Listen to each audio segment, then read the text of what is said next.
All right. So we're going to work with tomatoes. So you do not like tomatoes, correct? Last time I made a tomato, I ordered a steak burrito, and I started eating it, and oh Jesus! You started eating the I, steak. I started eating the steak burrito, and I took a bite, and I thought it was a tomato. I pulled back, look at it, and I vomited the bag that the burrito came in. So when you 6 months think ago. of a tomato, it makes you sick, right? Yeah, On a scale of 1 to 10, how bad? 20. 20? And would you like tomatoes, or at least have them be okay? Well, they're good for me, so it's not just to eat it, but I mean, I eat them regularly. Right. So when you think of tomato, close your eyes. When you think of a tomato, where would a tomato be? Left, right, up, down? It'd be like a giant monster right here. Right there. Color? Yeah. Any temperature? Yeah, like molten lava. Yeah, red and orange, and like lava, Okay. hot. And you don't like that? No, they're disgusting. I wish they weren't, but they are. Okay. And so we got that. Okay. So now let's just relax for a moment. I'd like you to think about the part of you that really wants to make this change. Okay?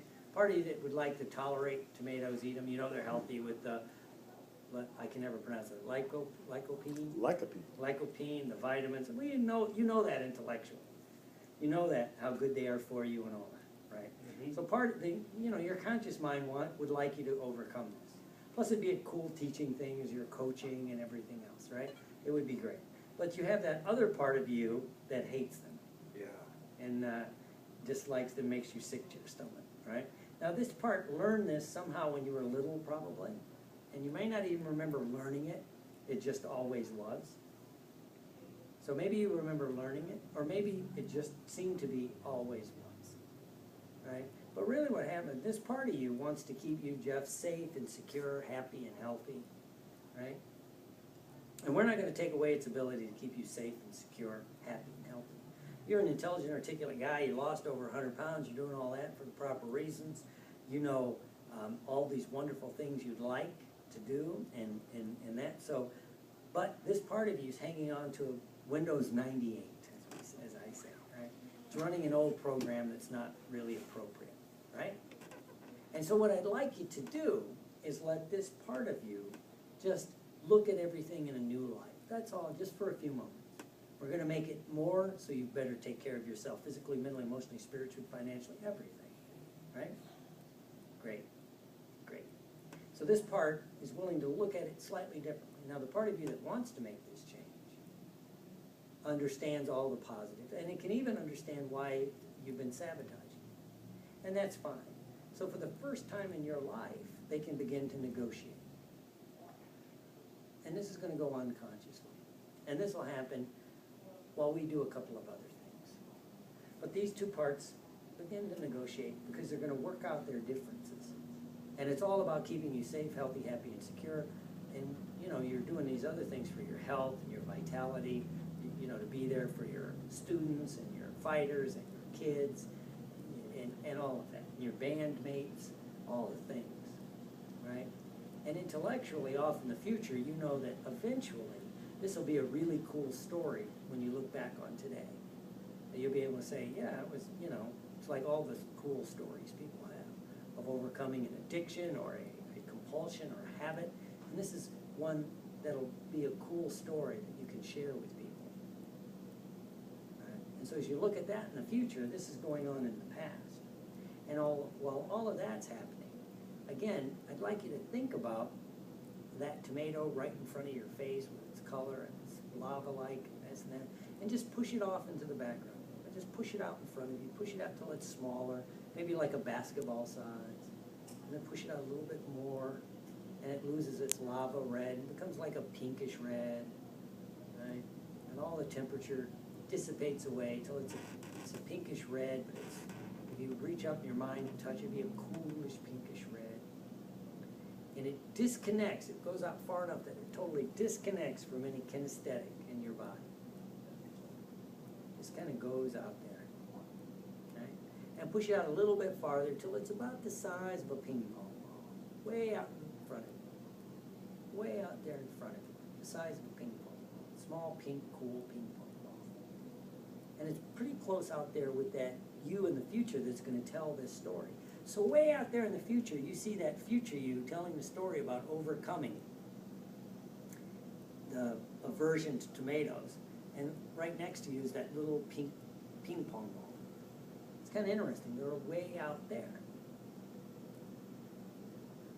And while that's happening, these two parts begin to move closer and closer together. It doesn't have to make sense, because they both want you to be safe, healthy, happy, and secure. And so you may be surprised and delighted that things begin to shift.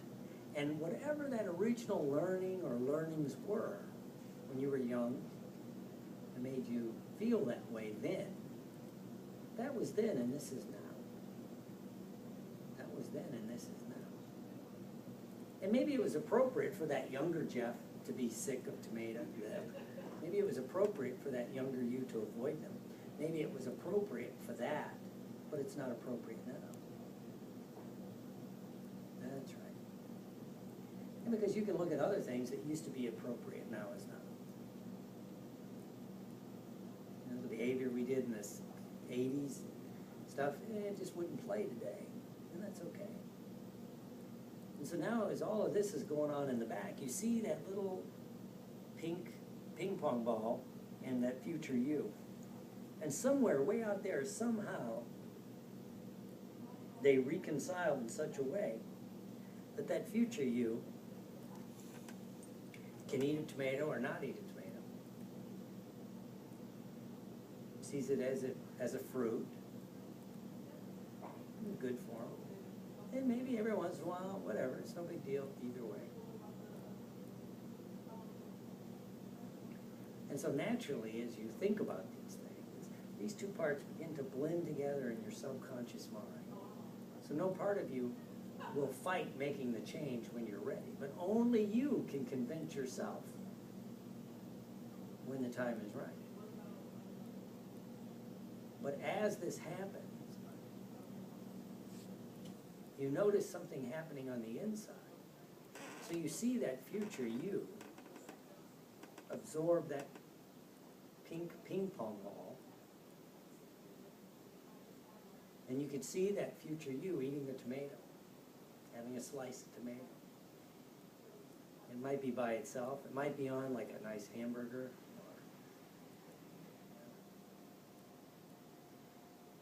And that future you sees the reds and the pinks and the yellow, all those wonderful colors that are in a tomato. A little green. And you could even see maybe that future you says no at times. Nah, I don't feel like it today. Yeah, but watch that future you. If you got a salad with tomatoes in it, no big deal. Good. And how empowering it is. And see that future you using that story, teaching, coaching, parenting. You see the freedom it gives him, where he doesn't have to worry about it.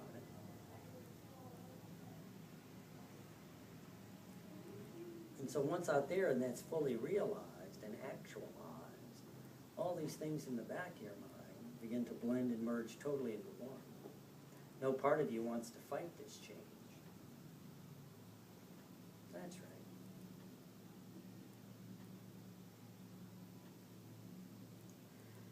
And now begin to bring that future you closer to yourself. The future you that could do that then. Until it's right in front of you. And just behind it is that future you with that other 50 pounds off. So you know it's a process to get there. Just like you look back on the past, and you look back when you started the weight loss to lose the 100 pounds that you had. To get to where you are now, it was a process. So I'm not sure if you could even imagine taking that whole idea about tomatoes and throwing them in behind you. So they go into that old you that was 100 pounds overweight. Or that you that was 100 pounds overweight avoided tomatoes. But the you are now is not that you then. That's right. That you that was then is not you now. And so that you now can have a different thought, feeling, and reaction to tomato. And so you think of a fruit that you can eat, and maybe not eat. It's like, yeah, if it's there, I'll eat an apple, a pear, a peach, whatever. It's like, okay, if it fits your carb thing that you're doing that day, it's fine. If not, that's okay too. But notice where that is. And now what happens, it's interesting. That future you that's in front of you, gently and easily puts a tomato into that same spot where there's a fruit that you could eat or not eat, but it's no big deal, almost neutral to. If not, yeah, I can eat that. Sometimes it's pretty good. Sometimes it's pretty good. Maybe not all the time, but sometimes. So that tomato goes right there, and it's comfortable, and it's reddish, pinkish, a little bit of yellow. It's comfortable, it's right there.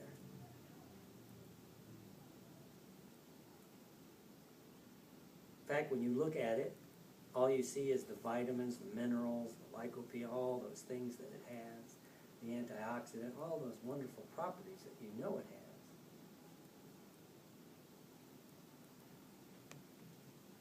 And you know, as you look to that, it can look through it to that future you that's at your ideal weight.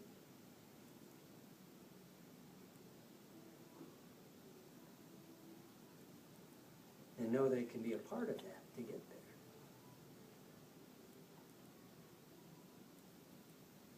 In fact, now what I'd like you to do is just settle back and just relax in your mind. And imagine we go into the ministry of magic again, that wonderful ministry of magic. That's right. And you see that you in this ministry of magic walking in, you're walking in. You go into the movie theater and you look up on the screen. And it's the future you biting into a tomato, just to prove a point.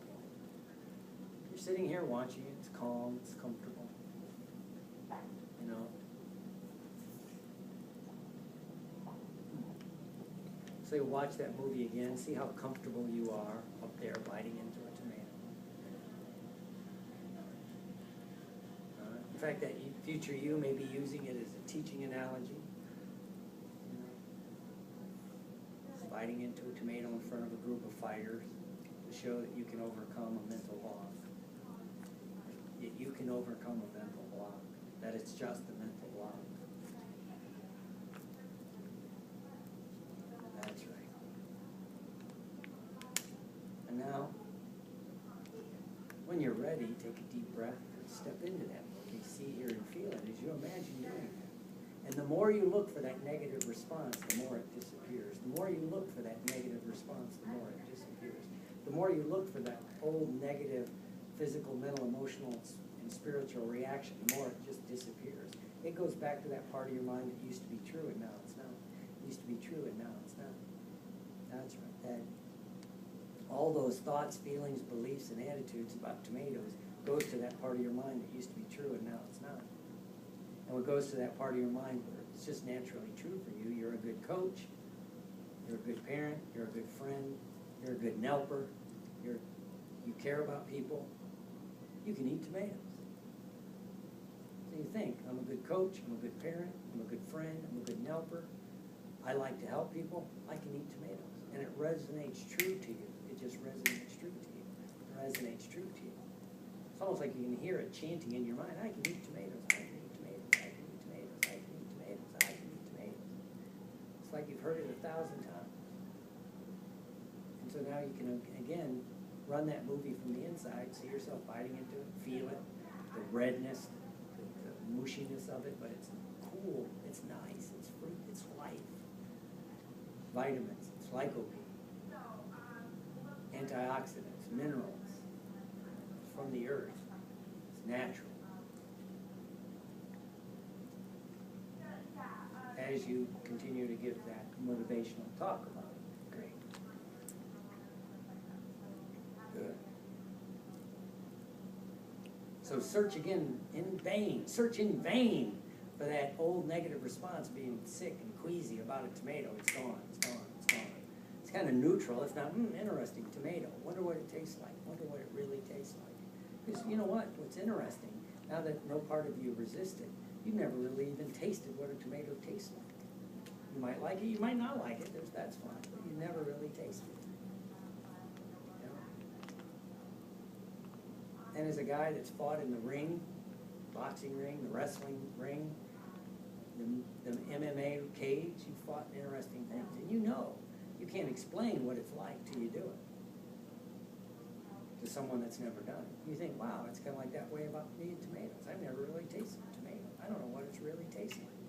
The real texture, the real that. You might be surprised and delighted with what it looks like, smells like, feels like, and really tastes like. Or it might just be interesting in a neutral sort of way. But again, search for the old and it's gone, gone, gone. Now think about the first time you had to step into like that MMA ring. But you did it. You were scared, fearful, trepidatious, whatever term you want to use. Same when you boxed. Same the first time you gave a big talk. When you played in front of a big group, the first few times. But now it was, now you like it. It's fun. It's interesting. Good. So your brain knows how to do these wonderful things. To take that fearful trepidation state and turn it into a power state. So maybe you imagine stepping into your circle of excellence now.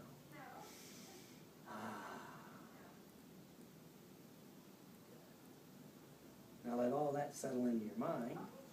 And when you're ready, open your eyes. Cool. What happens now when you think of tomato? I want to eat it. Tomato.